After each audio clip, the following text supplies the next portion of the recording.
हमारे प्रभु के पावन चरित्रों को बहुत संभाल के बोला जाए, बहुत संभाल के अनुकरण किया जाए, नहीं तो देख लेना परिणाम में पतन हो जाएगा, नाश शब्द तुम्हारे जीवन में जुड़ जाएगा। ये उपहास का विषय नहीं है भगवान श्री राम कृष्ण का पावन चरित्र, ये मनोरंजन का विषय नहीं है कि तुम जैसा चाहो वैसा बोल लो, नहीं, ऐसा नहीं है, ये नहीं है। ये धन कमाने का विषय नहीं है, ये परम धन कमाने का विषय है, परमानंद प्राप्ति का विषय है। हम इन्हीं लीला चरित्रों को गा करके सुन करके तुम्हारे सामने दहाड़ते हैं। हमारे प्रभु के पावन चरित्रों को यदि आप मनोरंजन बनाओगे, यदि उनका उपहास करवाओगे, जो मर्यादा रहित चेष्टा करोगे, तो कोई भी हो दंड भोगना पड़ेगा, ये अपराध है। आज हम सत्संग को, भगवत लीला अनुकरण को मनोरंजन बना रहे हैं। बस रीझना चाहिए, सामने वाला रीझना चाहिए, बस वो हम कुछ बोले वो रीझे। तस्मात् शास्त्रम प्रमाणम ते कार्यो व्यवस्थितो, जो शास्त्र सम्मत अनुकरण वही केवल उतना जितना समाज में पच जाए, भाव पुष्ट हो जाए, शास्त्र सम्मत भगवत लीला अनुकरण दर्शन किया जाए, शास्त्र सम्मत आचरणों के द्वारा भगवान की प्राप्ति होती है। मनमानी लीलानुकरण या मनमानी बोलना या मनमानी आचरण करना, ये केवल नरक प्राप्ति का हेतु हो सकता है, भगवत प्राप्ति का हेतु नहीं हो सकता। जैसा मन आए वैसा संत का नाटक बना दो, जैसा मन आए वैसा भगवंत का नाटक बना दो, केवल मनोरंजन करना चाहिए बस। आप चाहे बोले चाहे लीलानुकरण करे, तस्मात् शास्त्र, एक भी शब्द शास्त्र प्रतिकूल बोला तो ये मत समझना कि शास्त्र खिलवाड़ है या भगवान के चरित्र ऐसे ही गा दिए गए हैं। ये आस्था मनोरंजन का विषय नहीं है, मनोरंजन कभी आस्था नहीं हो सकती, और आस्था के साथ खिलवाड़ नहीं करना चाहिए, मनोरंजन का विषय नहीं बनाना चाहिए आस्था को। ये हमारे प्रभु की लीलाएं, प्रभु की भक्ति, ये हमारी आस्था है, हमारा अस्तित्व है, हमारा जीवन है, इसके साथ खिलवाड़ नहीं करना चाहिए। ये श्रद्धा और विश्वास और भावना का है, जो इसको मनोरंजन बनाता है, मानो हमारी आस्था के साथ, हमारी भावना के साथ खिलवाड़ करता है। सावधान, मन भंजन करके और भगवत प्रेम अनुराग में डुबोने वाला ये भगवान का पावन चरित्र, भगवान की लीलाएं, भक्तों के चरित्र हैं, इनको हम मनोरंजन न समझें। चलो थोड़ी देर देख लेते, थोड़ी देर सुन लेते हैं, नहीं, ये परम सच्चिदानंद है।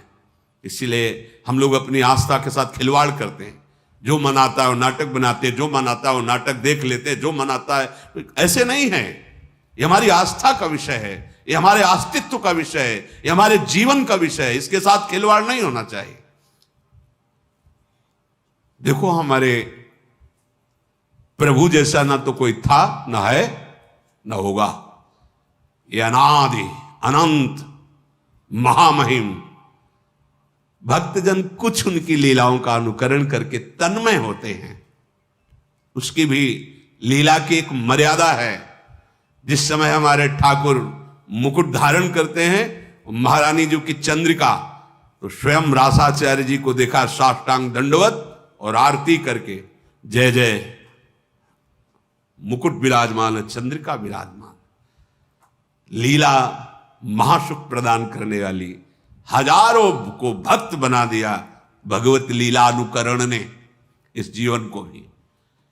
अगर वो लीला अनुकरण न देखते तो कैसे, क्या रास है, क्या ये मनोरंजन नहीं है, ये हमारी आस्था है, हमारा जीवन है, बहुत मर्यादित। हमने देखा है एक एक शब्द, एक एक कदम, क्योंकि ये केवल मनोरंजन नहीं, ये हमारी कृष्ण लीला, हमारे भगवान श्री हरि की रामलीला, या हमारे भगवान के पावन चरित्रों को मनोरंजन बनाया जाए, अपराध है, दंड भोगना पड़ेगा। लिख लो, हमारे प्रभु के पावन चरित्रों को यदि आप मनोरंजन बनाओगे, यदि उनका उपहास करवाओगे, जो मर्यादा रहित चेष्टा करोगे, तो कोई भी हो दंड भोगना पड़ेगा, यह अपराध है। बुद्धि भ्रष्ट हो जाएगी, लोक में निंदा होगी, और आपको लाभ कदापि न यहां न वहां। यह हमारा जीवन है, इसी के सहारे से हम भगवदानंद की अनुभूति करते हैं। देखो, गोपीजनों ने लीला अनुकरण किया भगवान की, हमारे परम पूजनी ब्रजवासी जन भगवान की लीला का अनुकरण किए। लीला अनुकरण भगवत प्राप्ति का एक सुदृढ़ भाव प्रकट करता है। हम भगवान के चरित्रों को सुन रहे हैं, या भगवान के लीला चरित्रों का अनुकरण देख रहे हैं, ये हमारी आस्था का विषय है, ये हमारे भगवदानंद की प्राप्ति कराने का सहयोग है। एक एक शब्द, एक एक चेष्टा वैसी तो कोई कर ही नहीं सकता, क्योंकि भगवान अनादि अनंत महामहिम। तो उनके कुछ वो पावन चरित्र जो नरलीला से संबंधित हैं, जिनको हम देखकर भाव में डूब जाए, जिनको हम देख करके राममय हो जाएं, कृष्णमय हो जाएं, ये लीलानुकरण की पद्धति महाप्रभु हरिवंश चंद्र जी ने रास मंडल में सर्वप्रथम लीला का प्रादुर्भाव किया, अनुकरण लीला का। मोर मुकुट और चंद्रिका विराजमान करके रास, बड़ा जो रास मंडल, यहीं से रास का प्रारंभ। पहले हर रास में गाया जाता था नमो नमो जय श्री हरिवंश। ये रास विलास प्रकाशित करने वाले आचार्य महापुरुष जन प्रगट है। तो जो सत्संग है, भगवान के चरित्र हैं, भगवान के गुण हैं, बोलने वालों में, दिखाने वाले और देखने वाले, तीनों को समझना चाहिए कि ये केवल मनोरंजन का विषय नहीं है, ये हमारे आराध्य देव का विषय है। ये हमारे प्राणों पर आघात होगा अगर शब्द बिगड़ गए तो, अगर लीला अनुकरण की मर्यादा बिगड़ गई तो। देखना, सुनना और बोलना तीनों सावधानी के साथ होने चाहिए, क्योंकि ये हमारा जीवन, हमारा प्राण है, और अगर ये बिगड़ गया तो संभालेगा कौन? फिर कौन संभालेगा? ये बड़े बड़े ब्रह्म ऋषियों ने जो समाधि में देखा वही लिखा, बड़े बड़े महापुरुषों ने जो इन समाधि भाषा का अनुभव किया, वो उसको मर्यादा से, कोई भी ऐसा अनुकरण, कोई भी ऐसा प्रवचन, कोई भी ऐसे शब्द नहीं सुनने चाहिए, नहीं देखने चाहिए, नहीं बोलने चाहिए।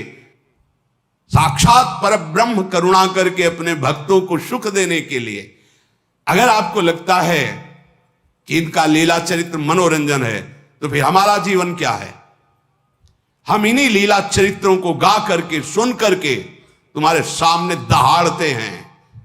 इन्हीं लीला चरित्रों को, इन्हीं लीला चरित्रों के बल से तुम्हें शांति और निष्पाप और महासुख की प्रतिज्ञा हृदय में करके कि तुम्हें सुखी बना देंगे, तुम्हें शांति प्रदान करेंगे, तुम्हें निष्पाप कर देंगे, इन्हीं लीला चरित्रों के बल पर। इन लीला चरित्रों को बहुत सावधानी से, तस्मात् शास्त्रम प्रमाणम ते कार्या कार्यो व्यवस्थित हो, जो शास्त्र सम्मत अनुकरण वही केवल उतना जितना समाज में पच जाए, भाव पुष्ट हो जाए, क्योंकि भगवान की लीला अनिर्वचनीय है। बड़े बड़े ब्रह्म ऋषि भी हार गए और वो प्रार्थना बाद में यही किए कि हे हरि, जैसे आकाश में गरुण भी अपने बल से उड़ते हैं और मच्छर भी अपने बल से उड़ता है, पर पार कोई नहीं पाया, हे नाथ, ऐसे ही हम अपनी मति के अनुसार आपकी लीलाओं का गायन कर रहे हैं। जैसा मनाया वैसा छवि बना दिया, जैसा मनाया वैसा अनुकरण कर दिया, जैसा मनाया वैसा बोल दिया। नहीं नहीं नहीं, ये हमारा हृदय है, हमारा प्राण है, हमारा धर्म है, हमारा जीवन है, हमारा अस्तित्व है। यही होगा, कलयुग का प्रभाव यही है, हमारे अस्तित्व को मिटाने में। हमारे प्रभु का क्या, जिनको देख करके हमारा हृदय निष्पाप और रोने लगे और जीवन अधर्म से हटकर धर्म की तरफ चले। ये मनोरंजन नहीं है, भगवान के पावन चरित्र। ये मन का नाश करके जो असत वृत्तियों से युक्त है, सतवृत्ति में लगा दिया गया। कौन ऐसा है जिसने हमारे भगवान के पावन चरित्र को सुन करके भगवत प्राप्ति न की हो? कोई एक उदाहरण, रत्नावती जी केवल भगवान की वार्ता सुनकर भगवत प्राप्त हो गई। ब्राह्मण पत्नियां मथुरा केवल भगवत वार्ता सुनकर भगवान को, ऐसे करोड़ों अनंत भक्त हो गए जो लीला अनुकरण दर्शन और लीला चरित्र श्रवण से भगवत प्राप्त महात्मा बन गए। जगत को तारने की सामर्थ्य आ गई। आज हमारी बुद्धि इसे मनोरंजन में ले रही।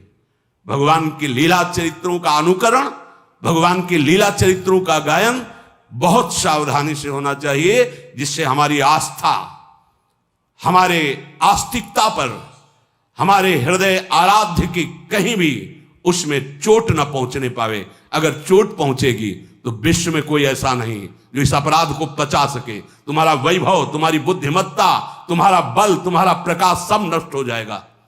भगवान मनोरंजन की चीज नहीं है, भगवान कोई मनुष्य नहीं है, भगवान अपनी महिमा से अवतरित होते हैं, उतरते हैं, घटते हैं, फिर वो हमारे जैसे आकर ऐसी परम पावन लीला करते हैं जिसका गायन करके, अनुकरण करके, दर्शन करके हम भगवदानंद को प्राप्त हो जाए। हम नर से नारायण बनने की जो यात्रा है वो इनके चरित्र से, इनके नाम से, इनके गुणों से, इनकी मुस्कान के बल से पहुंचते हैं। लेकिन भगवान की उन्नति नहीं हुई, भगवान अवतरित हुए। अवतार का मतलब घटना। वो अपनी अनंत महिमा से अवतरित होते हैं नर रूप में और फिर उतनी लीला करते हैं जिसको गायन करके, श्रवण करके, चिंतन करके हम परम पद के अधिकारी बने। आज हम सत्संग को, भगवत लीला अनुकरण को मनोरंजन बना रहे हैं। बस रीझना चाहिए, सामने वाला रीझना चाहिए, बस वो हम कुछ बोले वो रीझे। नहीं, ये बात नहीं। ये अगर ये बात रहेगी तो फिर हम भगवत प्राप्ति के मार्ग में बहुत बड़ा अपराध कर रहे हैं। चाहे हम उपदेश कर रहे हो, चाहे हम लीला अनुकरण कर रहे हो, कुछ भी, ये बहुत बड़ा अपराध हो जाएगा यदि हम अपने प्रभु की मर्यादा और महिमा को मनोरंजन में उतार देंगे। नहीं, ये तो सुरक्षित रखा जाए। सबसे प्रार्थना है शास्त्र सम्मत भगवत चरित्र सुने जाए, शास्त्र सम्मत भगवत लीला अनुकरण दर्शन किया जाए। शास्त्र सम्मत आचरणों के द्वारा भगवान की प्राप्ति होती है। मनमानी लीलानुकरण या मनमानी बोलना या मनमानी आचरण करना यह केवल नरक प्राप्ति का हेतु हो सकता है, भगवत प्राप्ति का हेतु नहीं हो सकता। बहुत सावधानी के द्वारा हम अपने मन को सत्संग में लगाए, भगवत लीला दर्शन में लगाए, भगवत लीला चिंतन में लगाए, इसी में परम मंगल होगा। ऐसे करुणा निधान भगवान के जो चरणों का आश्रय, कैसे हम समझ पाएंगे कि हमारे वो भगवान हैं? जहां राम शब्द जुड़ा, कृष्ण शब्द जुड़ा, वहां हमारा जीवन जुड़ गया, हमारा प्राण जुड़ गया, हमारी गर्दन झुक गई। राम शब्द निकलते ही, कृष्ण शब्द निकलते ही अगर कोई बोलता है सामने से जय राधे, तो हमारी गर्दन झुक जाती है कि तुमने राधा बोला। उन हमारे प्रभु के पावन चरित्रों को बहुत संभाल के बोला जाए, बहुत संभाल के अनुकरण किया जाए, नहीं तो कोई पावर नहीं तुम्हें लगता है, लेकिन तुम देख लेना परिणाम में पतन हो जाएगा, नाश शब्द तुम्हारे जीवन में जुड़ जाएगा। यह उपहास का विषय नहीं है भगवान श्री राम कृष्ण का पावन चरित्र। यह मनोरंजन का विषय नहीं है कि तुम जैसा चाहो वैसा बोल लो, नहीं, ऐसा नहीं है, ये नहीं है। यह धन कमाने का विषय नहीं है, ये परम धन कमाने का विषय है, परमानंद प्राप्ति का विषय है। आज हम अपनी मर्यादा से विचलित होते चले जा रहे हैं। जैसा मन आए वैसा संत का नाटक बना दो, जैसा मन आए वैसा भगवंत का नाटक बना दो, केवल मनोरंजन करना चाहिए बस। सत्य वस्तु को ऐसे मनोरंजन में नहीं प्रदर्शित किया जाता। जो मन आवे सो बोल दे। सामने जो ग्रंथ रखा है तुम्हें उसी को आधार बनाकर चलना है। अगर कृष्ण चरित्र है तो तस्मात् शास्त्रम प्रमाणम, रामचरित्र है तो तस्मात् शास्त्रम प्रमाणम। आप चाहे बोले चाहे लीलानुकरण करे, तस्मात् शास्त्र, एक भी शब्द शास्त्र प्रतिकूल बोला तो यह मत समझना कि शास्त्र खिलवाड़ है या भगवान के चरित्र ऐसे ही गा दिए गए हैं। तुम्हारे सामने जब दंड उपस्थित होगा तो तुम भोग नहीं पाओगे।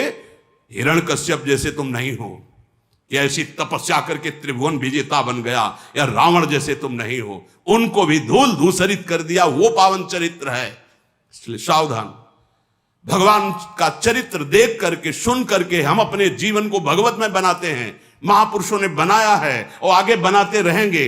हम इस चरित्र की गरिमा को रखें, हम अपनी आस्था को सुरक्षित रखें। जहां शास्त्र सम्मत वार्ता ना हो नहीं सुननी, जहां शास्त्र सम्मत लीला अनुकरण नहीं देखना।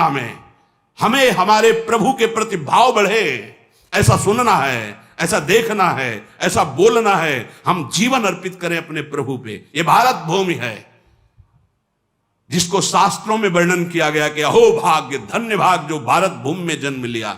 और भारत भूमि में देखो राम अवतार, कृष्ण अवतार, कौन से ऐसे भगवान के महातीर्थ महामहिम नहीं जो भारत भूमि में ना हो। ये मनोरंजन का देश है। आज यही तो हो रहा है। हम अपने जीवन को केवल मनोरंजन में ही बनाते चले जा रहे हैं। अब उसके लिए चाहे हमको जो बोलना पड़े, जो दिखाना पड़े, जो करना पड़े।